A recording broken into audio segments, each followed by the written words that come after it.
Welcome to Cross Platform Podcast, where we discuss how to solve productivity problems across platforms. I'm Augusto Pinaud, And I'm Art Gelwicks.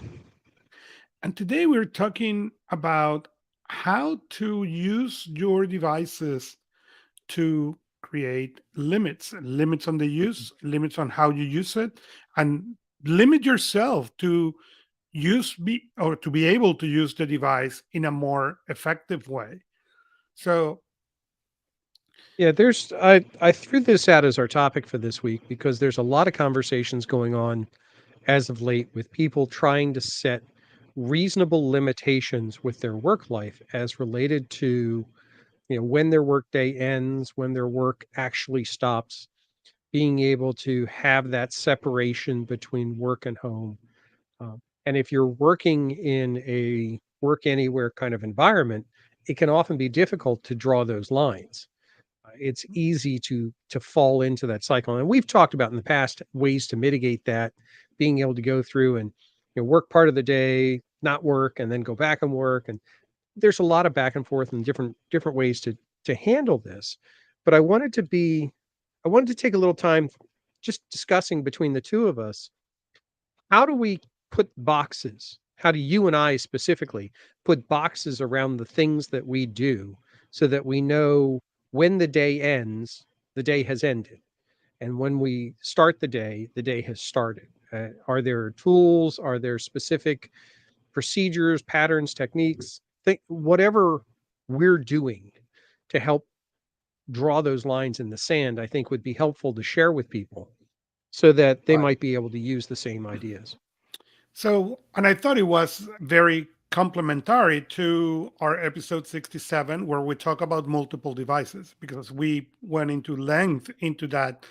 A lot of that distinction, I made it with the different devices. So I know there are certain things that I may need to go and look at the specific device to get access, unless I am on the iPad mini that has access to everything. If I grab a different machine, I may not have access to certain things on purpose. So, but there are other limits that has been established with software. In the case of the iOS, you now have this thing that they call the focus, and you can create this focus and allow people to pass in or applications to be available. You can even hide stuff. So you can say, well, let me create one for work in which I want you to hide all these kind of applications that distract me and then keep me focused as I'm doing work. I don't do with work. But I do with other things. So I have one, for example, when I get to mass, okay, and it blocks automatically, and then I don't need to think, okay, did I put the device on mute or not on mute? I just go to my watch and say we are a church, and even in a certain times that is my regular times to go, it does it automatically. Automatically, Mhm. this is the time that he's normally at church. It gets blocked. Um, the other one I use a lot is the do not disturb. If I Mhm. am going to get into focus work, I automatically go do not disturb. And then there are few people who have that quote unquote right to break to that. And today was one of those days. I was sitting outside working and I was on do not disturb. And when you send me the message, you send me a message early today, and you scare me because I was in do not disturb, really focused, with music loud in my ears. And then when your message came, the iPad went to read it. Okay, and it really scared me. Okay, but it was doing exactly what it's intended for. Okay, there are certain people who has in that list that they can send messages to me. The rest of the world, I want them to hold until I came. And it was funny, as soon as I sit in here, the first thing that told me is you have 27 messages on the thing. Mhm. Great. But that is intention, because that was 27 times that I was going to be interrupted as I did this. Right. No, I agree The with you. I'm sorry, I cut you off. Go ahead. the, the other thing I do is my calendar. Okay. I Okay. tend to send a link for people to book in my calendar. And I rarely allow meetings that are more than an hour. Okay, meetings should last half an hour so we can define an agenda and we precise. And if we discover we need more time, great, let's book another half an hour. But that is something that has allowed me to get more effective on meetings. The second thing is there are certain times where I do not entertain meetings. So between Mhm. 2 p.m. and 4 p.m., I don't, and 3:30 p.m. really, I don't entertain meetings because that is the time during the school that I'm picking the kids, and it's the time that I talk to them. And it's not a lot of time. It's 2:30, but I need to drive to the school and drive Mhm. back home or to the office. And so I want to make sure that I don't have time so I can pay attention to them. Same thing in the morning. I have blocked early in the morning my calendar because I want to be able to get to the office not running, not in the fourth call already. And Mondays, I have a stand-up meeting that goes 9 to 9:30, and then the rest of the time from 9:30 to 11:30 is blocked on purpose. Okay, because Mhm. it's the time that I go into review, look into stuff, respond to what happened in the last 2 or 3 days, and make sure that I'm starting my week ahead. Okay, I normally do my weekly review on Friday morning. So this time, what it gives me is 2 hours of focus to make sure that I try to stay ahead of the week. Mhm. Yeah, And that's I agree with I love the idea, and I used all the time the do not disturb for myself, um, in a couple of different ways. One, especially in the evenings, uh, and it's literally it's bedtime. On my watch, it's what's called bedtime mode, but it flips everything into a do not disturb status with exceptions. There's an exclusive list of people in my contact list that can get Mhm. through that should they need to. But that said, that mode stays on until I turn it off. Do not disturb also on my devices has the option to do it for a fixed period of time, like go into D&D for an hour, for 2 Mhm. hours. That I find is really useful too, because then I don't have to remember to turn it off again. I Correct. like that capability and say, okay, just hush everything for an hour. I need to work. I'm a big user of automation routines, like the Bixby So I have a automation routines. Go ahead. Sorry, I have a question. Can you even set because on iOS you can. There is three things I can do. I can set up this is every day 7 to 7:30, or this is Mhm. for an hour, or I can say, for example, when I go to certain places and I want to be not disturbed. Say I go to a meeting on somebody's office and I want to say, okay, do not disturb until I leave this place. And as soon as I leave, it gets deactivated because the geolocation of the devices. That's a little more involved. I can certainly do that. I can do that specifically with my phone. So if I Okay. put it into using Bixby is a great example because it's one of the few things that Bixby does well on a Samsung device is controlled device level functionality. So to have a Bixby automation that says, okay, when I turn this on, do the following, set the following settings, as a default, it has an option that says when you turn this off, go through and reset all those things back to what they were. I don't have to consciously go through and say, okay, I turn this off, turn this back on. So it'll reverse that state of changes that it did. It can be tied to geographic. It can be tied to, I like tying it to Wi Fi, for example. So Hmm. if I go to a location that has a fixed Wi Fi that I typically will connect to, I'll say, when I connect to this Wi Fi, do the following. When I disconnect from this Wi-Fi, do the other following. Now, that can cause issues like if the Wi-Fi has the same name or things like that. Right. Geolocation and geofencing is useful, but I haven't found it to be that exceptionally useful for me. But that's because my location doesn't flex that often. Now, Right. when I was working on site at a customer location, I would use geolocation quite a bit. So, for example, when I would get on site to their location, I would automatically have the phone kick over, turn off the Wi Fi, kick over to data mode, go to vibrate, all the things necessary to allow me to focus on what I needed to do while I was there. So that kind of functional automation for fencing was really helpful in those circumstances. But where I've started to get into it more is to start to use that to create those walls around when I'm working and when I'm not.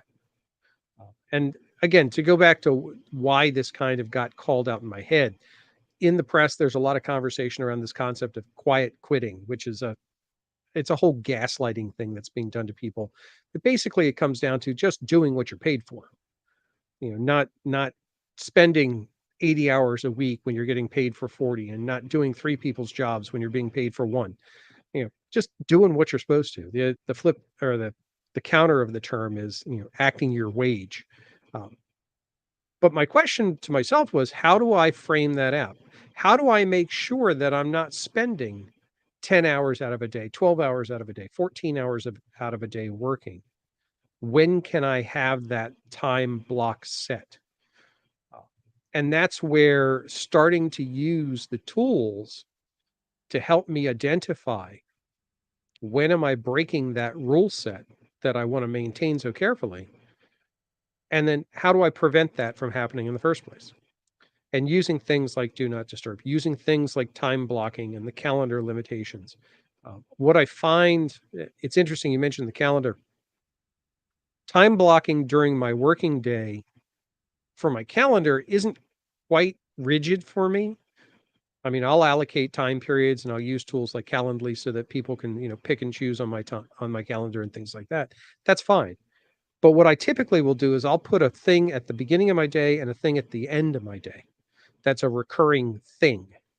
And those act like the bumpers of the day. So I have a planning session every morning from 8 till 9 a.m. It's not etched in stone. I mean, I can break it whenever I need to. I can change it around whenever I need to.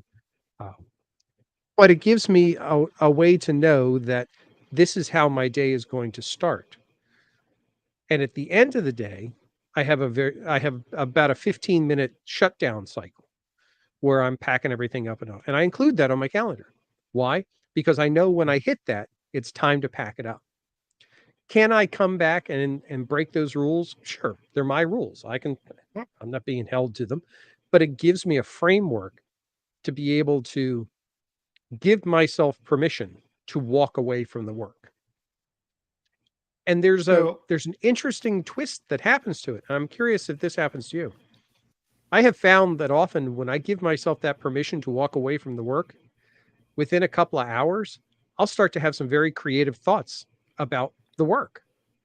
All of a sudden I'll have new ideas. I'll feel inspired to do something. I'll feel motivated. The energy level kicks up.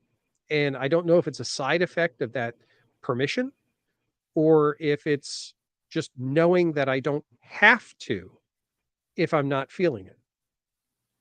So there are two things that you have made me think as you talk that I didn't mention. One is I love colors in my calendar, and I have a calendar which color is black. Okay, and that black is exactly those kind of things on my calendar. Okay, my weekly review is marked in black. Okay, are things that I'm supposed to do at that time, that if I need to renegotiate, move, whatever. But aside of that, beginning of the day check and end of the day packing, as you call it, I have one in the middle of the day. Okay, that it happens at 3:30. That's the reason I said at the beginning, between 2 and 4, that 3:30 meeting. Okay, it Mhm. is, I call them focus review. Okay, and I just take a quick to see what has happened today and what need to be. So it's a quick way for me to see in 10 to 15 minutes, is there anything in my world, how is my plan? Okay, and most times I laugh about it, but at least I can look back and say, okay, what I need to save in the next 2 hours, and that's been really, really helpful for me. And having it on the calendar does exactly what you said. It gives me the colors. It gives me, if you come right now and put a meeting at that time, I can make the conscious decision. Wait, there is something on that meeting. So I can call you back and said, hey, I'm sorry, I have a meeting at that time. Can we move it half an hour? Okay. And we can work with that. I don't need to explain who the meeting is with. I just need to tell you, no, I have a meeting at the time, period. And that's very useful, at least for me. The other thing I do is that I as you were talking, I open my calendar and I say on Thursdays, I do two things that I didn't mention. One is I have what I call the extraordinary hour. Okay. And the extraordinary hour is basically a time that I take to think. Okay. I open a mind map or I open a white page with colors, something, and it's to think. And it's been something that I've been doing for a lot of years that is really, really useful. I don't come necessarily with an agenda, it's just free thinking, but it's an hour that tend to be very, very rich on creativity. The other thing I do is on Thursdays, I try to go out for lunch. Don't need to be anything fancy, okay? But it's a time to make. I a lot of Mhm. times lunch happened to me in front of the computers. Okay, I'm very bad at that, and it's not for any other reason that I am very bad at that, Mhm. and I'm aware of that. So what I said was the rule that let's get one day of the week where you pack, okay, and take. Doesn't matter if you take a book, doesn't matter if you take work, it doesn't matter. But you're going to be between 12 and 1 or 1:30 out. Okay, you need to go somewhere and eat. Okay, and don't need to be anything special, fancy, or anything. It could be even my own sandwich that I bring. The trick is to get me out of this setup because otherwise I'm glued to this chair and I don't notice, okay, that I Right. don't move. And it's a way for me to make it. The reason it happened on Thursdays is because then I can get Fridays to catch up and stuff and all that. And it's more harder for me to come back from that activity on Friday than on Thursday. Why? I don't know. It's a mental thing. Okay. Even that I work most Saturday mornings, Friday afternoon, it tend to be slower productivity wise than Thursday Mhm. afternoon. So because of that reason, that lunch happened on Thursday. Yeah, there's definitely a lot of merit to having that fixed out of location period, that kind of landmark within your schedule that you're going to be able to operate against. I don't have anything fixed, but I have found that when I when I know I've kind of hit that quagmire of I'm not sure where I want to go, what I want to do. I have a project plan, I have plans and all, but the greatest plans of mice and men, things often go awry. Uh, Being able to reset venue can be extremely empowering just to allow it to happen on its own. And I think that's one of the strengths of it is when you reset a venue, it's not to go to a different place to do the same work you were doing. It's to go to another place to allow work to occur.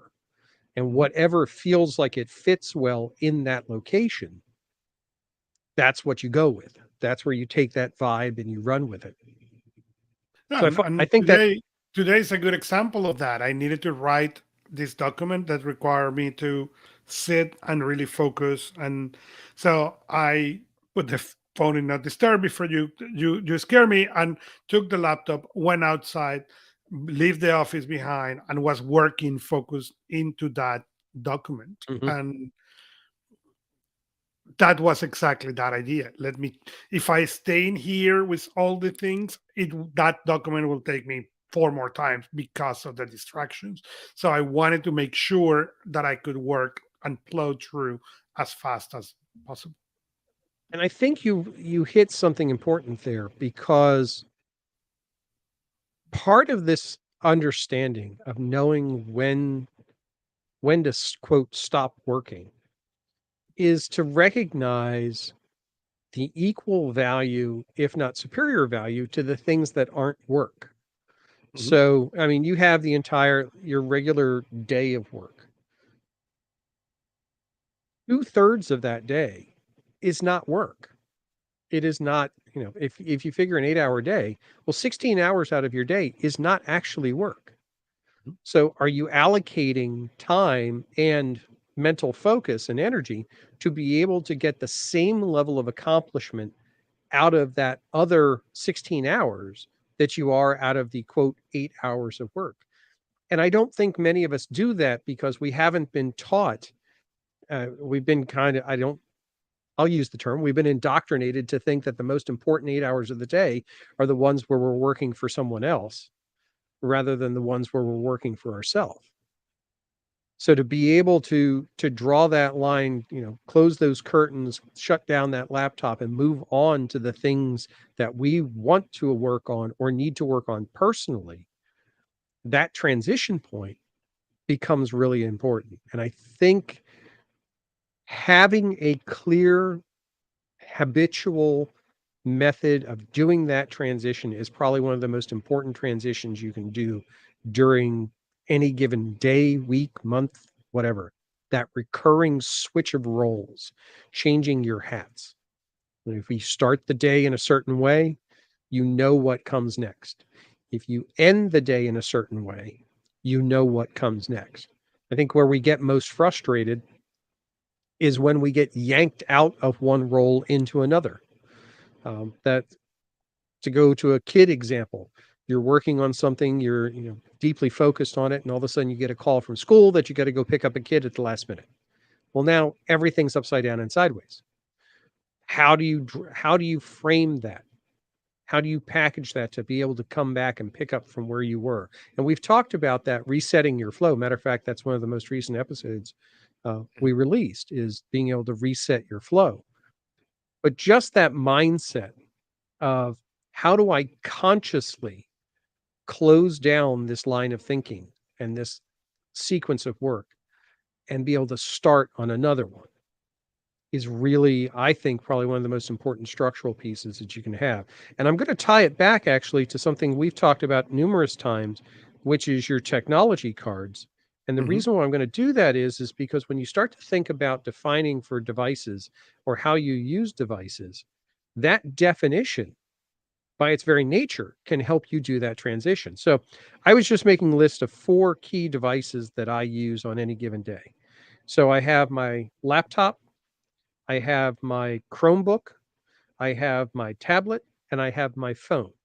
And the question I was asking myself was what is the expected job? What is the best job that each one of those can do for me during the course of a day? So if I start at the workstation level, my desktop, that's where I do all the big work. That's where I do all the heavy work, the design work, things like that. Well, that means that when I walk away from that, I'm not doing any of that work anymore. So Right. I can consciously say, by stepping away from that type, by stepping away from that device, that type of work is done. If I move down the tree, my Chromebook and my ultralight notebook, those I normally use for things like research, uh, surfing the web for information, gathering data. That's what it's really good at because I can change venue, I can sit and I can do that type of work, which means that even though I can sit and do that kind of work on my workstation, that's not the mentally best place to do it. Because if I do it on the dedicated device or do it on the one that I tend to frequent, I can mentally say, I'm going to start doing this research now. And when I'm done with the research, I put that device away, I pack it up, and now I'm like, okay, I'm done with it. I don't feel compelled wherever I am to interrupt that work with that research work. My You know, note the taking, yeah, go ahead. sorry, the other thing very powerful that that produce is that we all sit with our laptops, okay, in the TV, outside on the patio. When you don't have that distinction, your Mhm, brain don't have that distinction either. So you may go, I know in your case you love woodwork, you can go and say, okay, I'm going to sit outside and do wood and read about woodwork or research about woodwork. mhm, But if you bring the same laptop that you work and you open the same browser that you used to mhm, work, the chances that your brain is going to say, oh, great art, we are doing woodwork is close to zero because your brain is used to this setup for you to mhm. work. So, what is going to happen is what? Oh, well, okay, before I go there, let me check the email quickly, or let Yeah. me do this, or let me. And the next thing you know, is you aren't working mode anymore. And then we wonder why we are exhausted. And it is our own doing in a certain way, because we are trying to tell the brain we are going to do research on woodworking while we are using exactly the same setup that we used to work. And when we come to work, we expect to be completely engaged. So our brain has been hearing us, telling us ourselves, come on, focus, focus. We are working here. Look, we are in the office and this is where we work. I need you to focus. And then you're using that same setup and saying, okay, now relax. You can't pick one or No, the you're other. absolutely right. You're absolutely right. And that's one of those things where we have this back and forth all the time between purely isolating on devices and then having or devices that can do multiple things for us. And research is a good example. I can sit at my desktop and do my research. I can sit at my Chromebook. I can sit at my Mhm. tablet or on my phone. But I have to mentally say that if I am intentionally going to do research, this is the place I'm going to do it. Correct. I can unintentionally do it in any number of places. If I have that opportunity, I'm sitting there, oh, wait, I was taking some notes and I want to look this thing up. That's fine. The devices are designed to do it. But I don't want to intentionally say, I'm going to spend the next 2 hours researching something by using my phone. There's better places to do it. And it's not that it's impossible. It's that my end result is more effective if I do it in the place that I have tuned to say, this is for research and note taking. Things like I have Chrome extensions installed to be able to capture links and be able to have direct access to the notes to do the work that needs to be done with that process.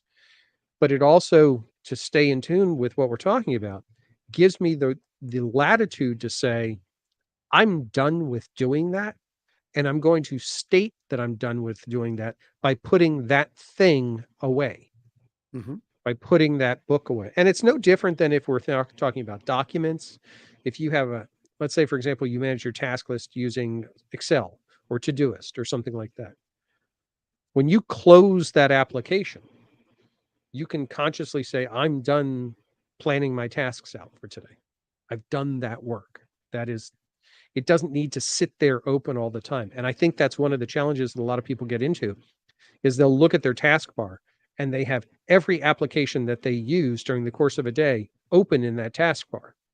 So they're constantly staring back at you. Mhm. And every time you look at that screen, you're going, should I check my to-do list again? Should I check my email again? Because they're down there. And worse yet, if there's like a notification bubble next to it, ooh, something came in. I No. guess I ought to check that. And And that's problematic. and over the years, I have even advised people to split their access to their to-do list. Okay, because there is people who can come and use the filters, okay, on Mhm. any application and be fine. Not everybody can. Okay, we assume that everybody can. Not everybody can. And that's, I, over the years as a coach, I have advised people, no, you are the kind of person who needs two systems, one for everything that is work and one for everything that is not work. So that way you open your non-work Yep. without guilt. Because what I found, and this is one of the tells, is if you feel guilty that you are opening your system Mhm. or you do not want to open your system at night, it may be time to split those things. And there are a couple of ways to do it.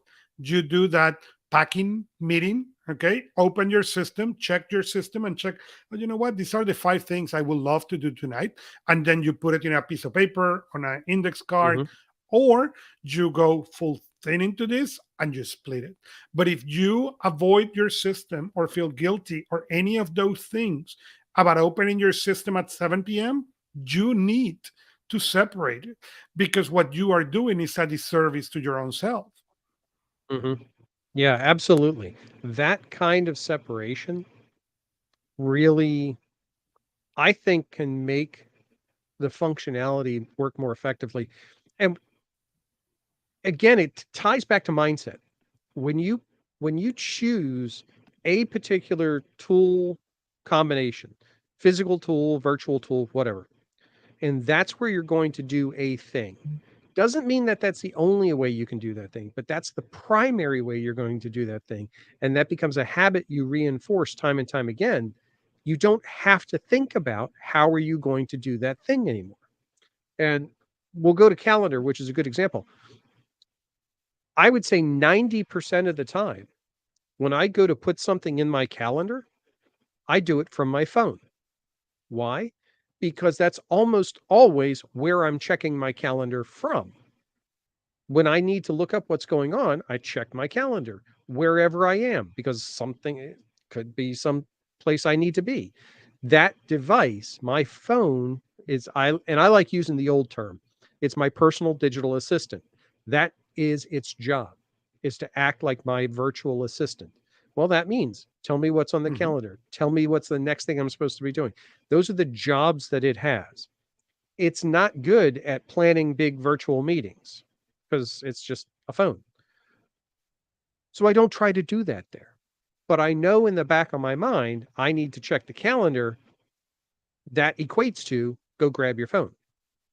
If it's not Mhm. available, I can do it through other ways. But I have this simplification of tool process. And you mentioned the woodworking, whether it's working on cars or wood or whatever, having the right tool to do the job makes the job easier because you can focus on the job, not the tool.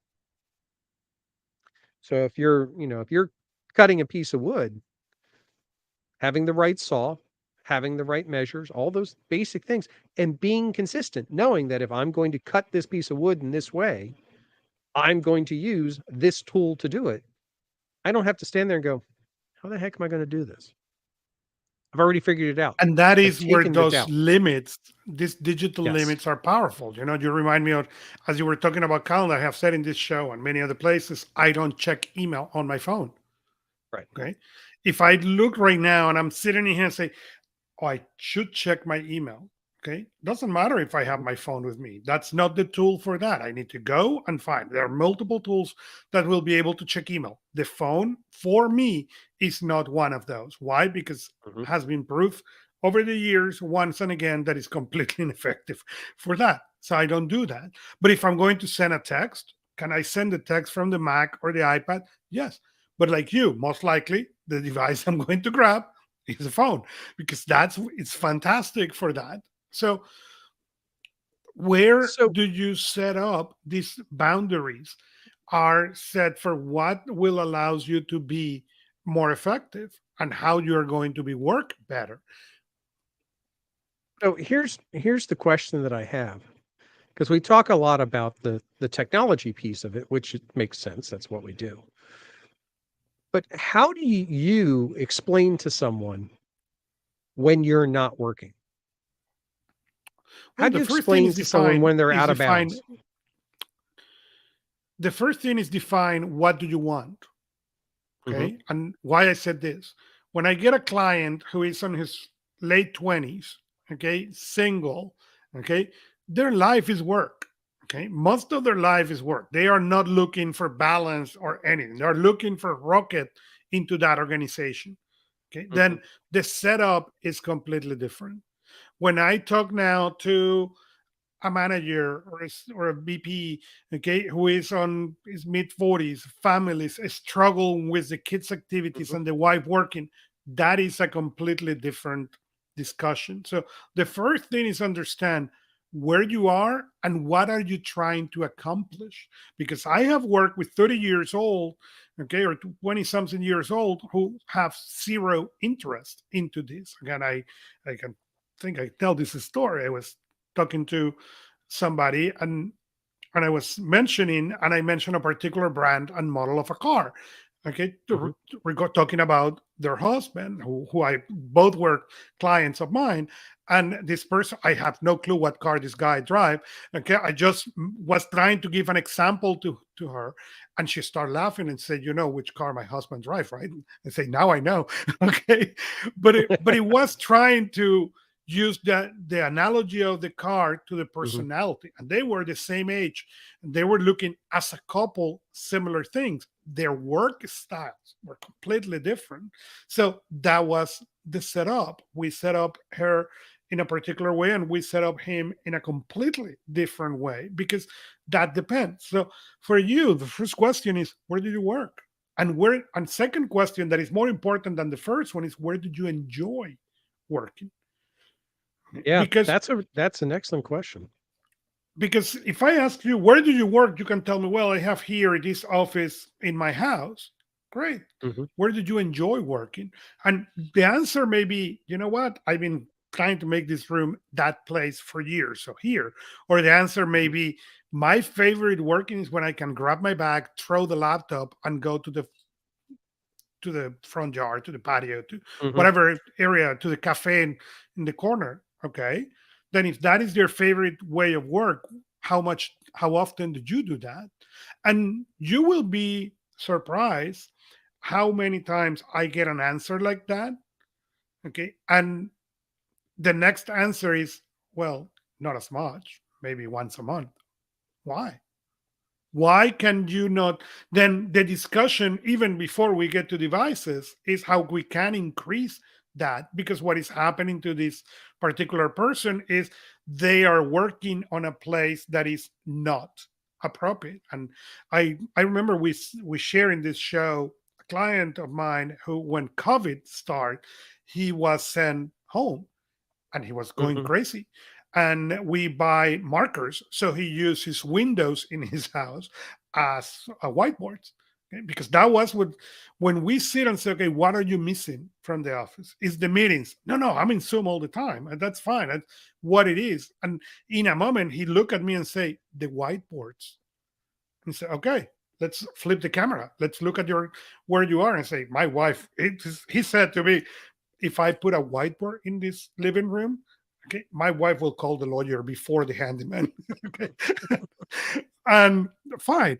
But then we have the windows. And I say, okay, if you find markers for those windows, will that work? And he said, hold on. He put me on mute and went and talked to the wife and came back and said, the wife said, yes, I'm ordering in Amazon right now. And as far as I clean them every day, I'm good. So Mhm. what we did was he take a picture every day. And in the morning, yes, it changed his routine. Okay. Because in the morning he pulled the picture and write down everything that he has. Mhm. But he was adding a 5 minute thing. He was able to go back to be fully efficient. So the Yeah. question is that I I travel with my desk. Okay. If a trip is longer than 2 weeks, I travel with my desk. My desk is a pole with arms, it's an air desk. Okay. And I travel with it. It's just a duffel bag. Why? Mm, Because if it's more than 2 weeks, the lose that I have from losing this setup is not worth it for me. It's cheaper work wise and productivity wise to bring my desk. Okay. So how do you have those things identified? And when many years ago, when I used to travel, like crazy, I don't do that anymore. I remember, and I have also shared this, when the iPads came out, where the iPads were perfect. No. Okay. But I was carrying two HP laptops all the time with me, plus a scanner, plus a batteries, plus a bunch of things, mhm. because most of my travel was outside of the United States. Okay. And Right. if a laptop die while you are there around there, you're dead until you come back. And now maybe different. Okay. We're talking about early 2000s. Okay. If your laptop died, it wasn't easy to get the replacement and the same brand and the same model. It was not easy. Mhm. So I travel with all that gear because I sometimes start my travels Monday and end up on Friday. When the iPad came out, I say, oh, you mean I can put this thing and do most of what I do? And then when I get at night, and I went and bought the iPad immediately. It was perfect? No. But for most of the activity that I did during the day was beautiful. And then instead of carrying 60 pounds of luggage, okay, I was carrying now 30 pounds of luggage because I didn't take that laptop with me anymore. I was carrying an iPad. And when I begin exploring what I could do in that, I start giving or leaving stuff in the hotel room, okay, until the moment that I say, I don't think I need this anymore. And I bought a second iPad as a backup and never look back.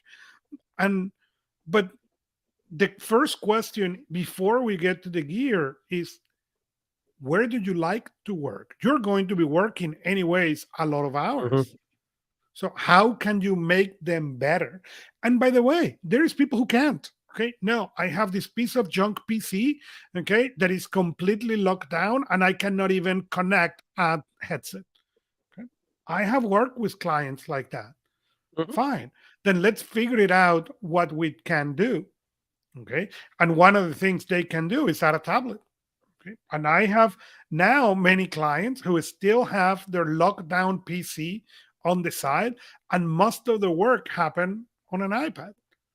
Hmm. Why? Because they can access legally, okay, or corporate approved, okay. They can access their email, they can access Outlook, they can access Office, they can access Teams, okay, and then they can access basically most of the things they need to do in the PC.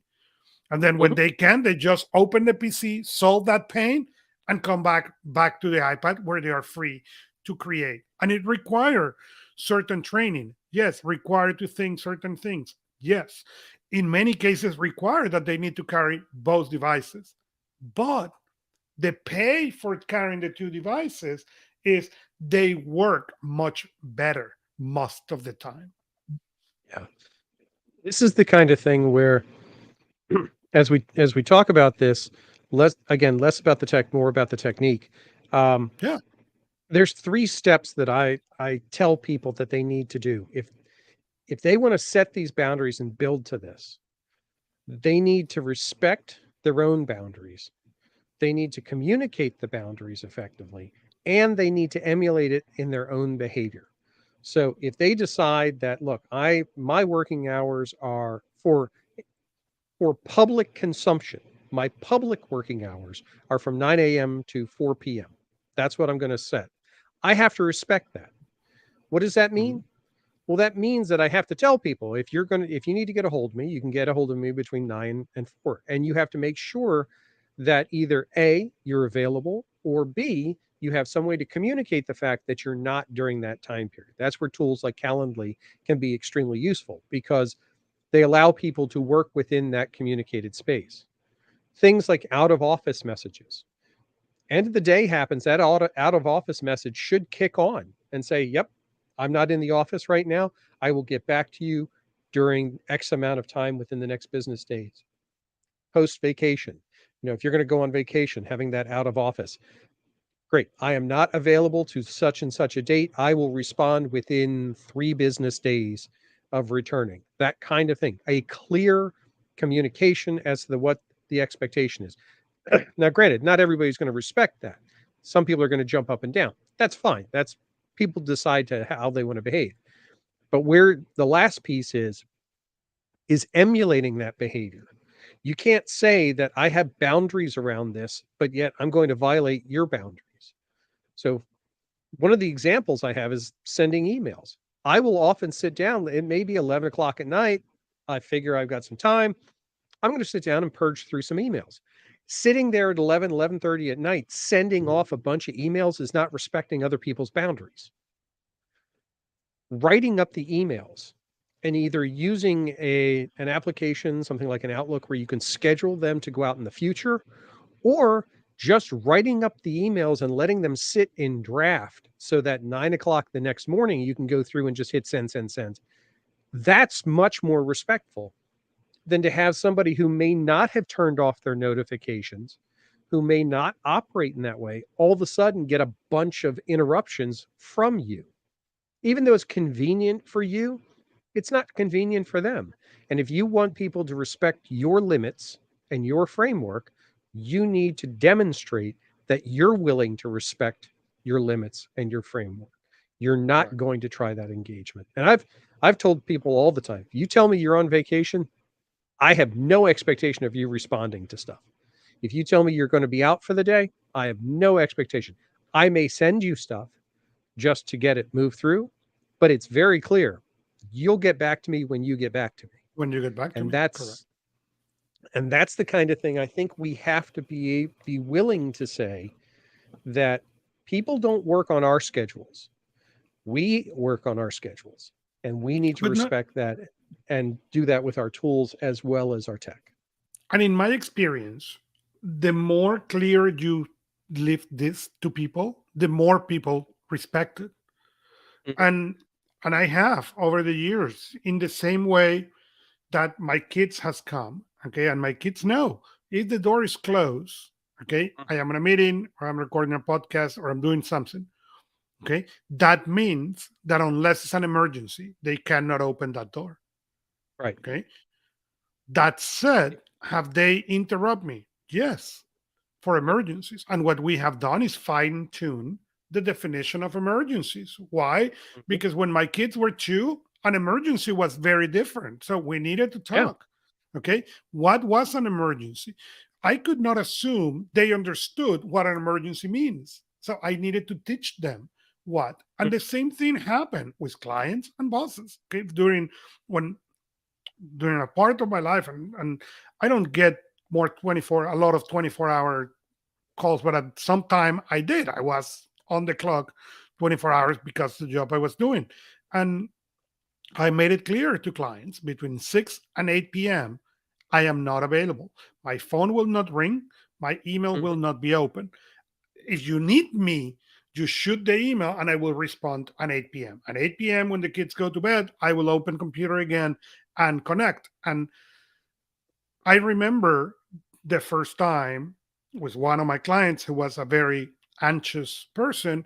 And by the time I opened the email, I have, I don't know, bazillion of emails from him. So I Mhm. call him at 8 p.m. And I said, I got your first email, but remember, I told you that between 6 and 8, I don't check email phones because I have phones, text messages, Mhm. So I told you in this 2 hour period, I am not available for these reasons, and I'm not available. So, and when I told that, he paused and told me, I'm sorry. You are right. You said that, and I completely forgot because nobody has those kind of boundaries. I apologize. And if you don't want to solve the issue tonight because of the way I did it, I understand. And I said, no, no, no, no, no, no. It's not about Mhm. solving your issue. Let's solve it. It's about between this time and this time, you can leave one message. I will respond to you at 8. It will not Mhm. happen before.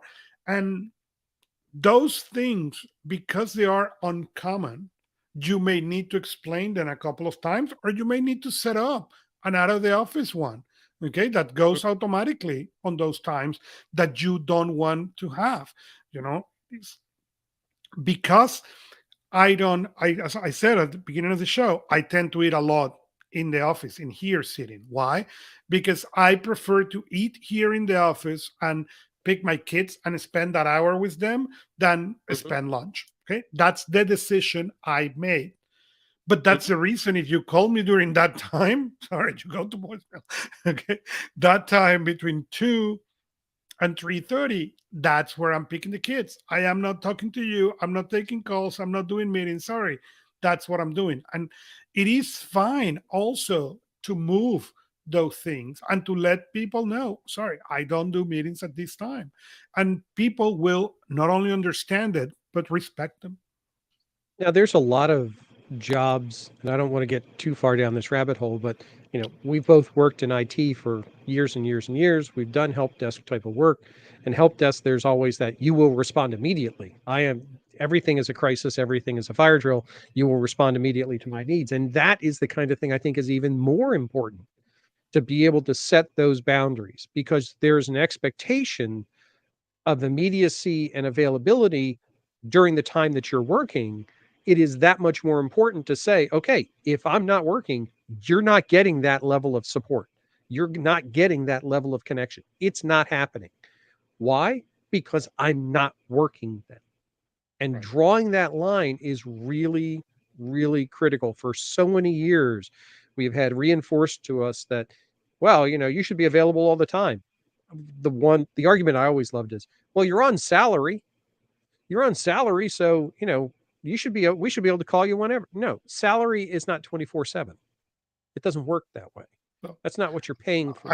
I tell a funny story. I working in IT, I got a call and they say, I am so and so, the CEO of so and so company. Oh, nice to meet you. Mhm. I told the IT guys that I want a Mac. and I have not getting a Mac.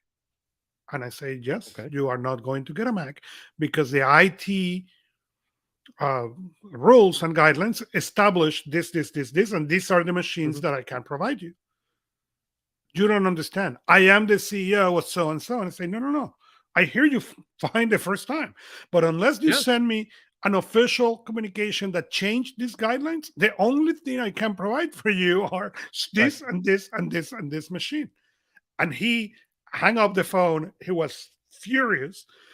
And 2 hours later, I get the official email with all the signatures to approve the Mac for and add the Mac for only C level people.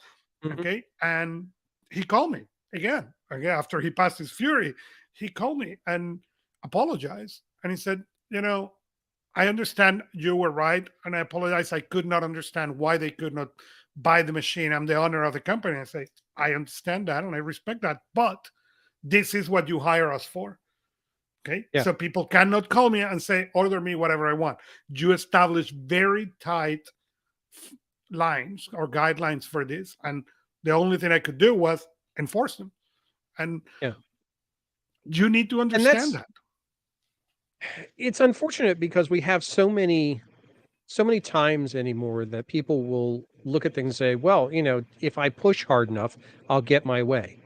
And honestly, that's if we take this whole conversation full circle, that's where the technology in your platform can provide you that insulating factor.